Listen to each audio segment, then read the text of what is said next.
Hi, I'm Jim Osborne, and today we're going to visit Mr. Bert Schaefer of Schaefer Schwinn on Hart Street in Vincennes. And Mr. Schaefer is going to tell us a few tips on keeping our bicycles in tip-top shape. Our first question that we're going to ask Mr. Schaefer is, what are some of the most common problems that people come into your store with? Oh, I'm sure the most common problem is probably the flat tire. And of course, one of the reasons for a lot of flat tires today is that the streets are rough and there's so much glass and nails and all the debris in the streets that they do pick up a lot off the streets and cause punctures. Also, what most people don't do is keep the tire properly inflated. They'll go out and pinch the tire before they get on to ride, and it feels tight to them, so they think that tire is properly inflated. They have no pressure gauge to check it. Would you say that tire is properly inflated there?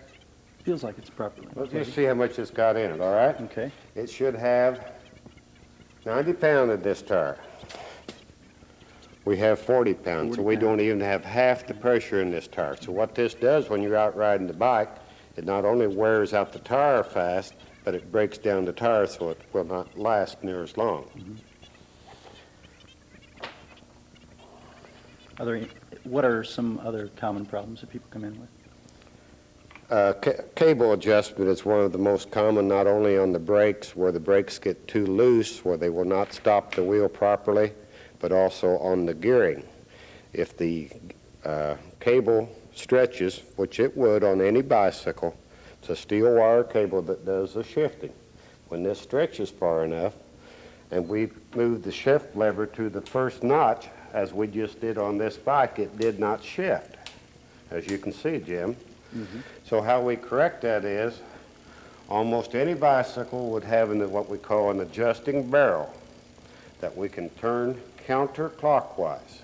What this does is actually shorten the cable so it will make the shift lever pull the derailleur mechanism further. Let's try it now and see if it will work. Looky there. Starting to shift. Just a little bit of adjustment on the cable and it shifts right up from the high gear all the way up to low gear. And we did that with the adjusting barrel. The same thing can happen on your brakes. This brake has just been set up and you can see that it's running very close to the rim.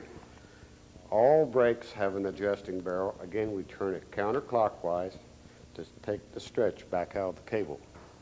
These are simple adjustments that anyone should, learn how to do so they can adjust the brakes and the gears themselves. Are there any supplies that would be common on the average person fixing their bike? What supplies do you need? Well, of course, most people do not patch tubes anymore. It's on some of the bicycles. In fact, if you put a patch on a real lightweight bicycle, you can actually feel the patch as it's rolling on the ground. So most people simply buy a new tube, take it off the bike, and slip the new tube in. The other things would be like spray oil, and there's a number of these on the market. Most people have spray at home, like a WD-40 that they can use. It will do basically the same job as the spray that we have here. Any place that we have a cable running through a casing, we need to lubricate these points. And with the nozzle on the can, we can just simply shoot some in there from all directions, like that. Same on the derailleurs, because we want to keep the water and the dirt out of this cable as much as possible. And at the same time, if it hasn't been oiled for a while, get the chain and the derailleur. Oil all these points. Make sure you get all the cables, the brakes, the front brake, the front shifter that we haven't oiled, so that all these points will have oil on them. This should be done on a fairly regular basis, like every 2 or 3 weeks. Patch kits, of course, are still available, which a man can a lot of times carry this in his pack or knapsack. If he gets out on the road and has a pump maybe mounted on the bike, he can do emergency repair while he's out on the road. What are some other repairs that someone at home could do without bringing it into you? One of the things that you should check for is, of course, that the cones, which are in the wheels, in the crank, and in the head, are at the proper setting. I can best show you that with the wheel here. If I take this wheel, and it has to roll smoothly when I hold it in my hands. If you feel a lot of binding or that the axle wants to turn with the wheel, then you've either got the cones too tight or we need to do repair to the wheel. So now people can adjust these themselves. The easiest way to adjust a wheel cone would be to set it in a vise. If I can slip right over here. Like that, we grabbed one side of it. Get you a cone wrench, which a lot of people might or might not have. And the larger cone wrench, now we can loosen the top nut. Let's say this one was too tight.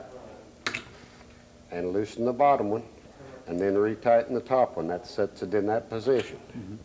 So now you've readjusted the cone, and to make sure it's properly set, you need to take it out of the vise and spin the wheel again, see if you've got it where it needs to be.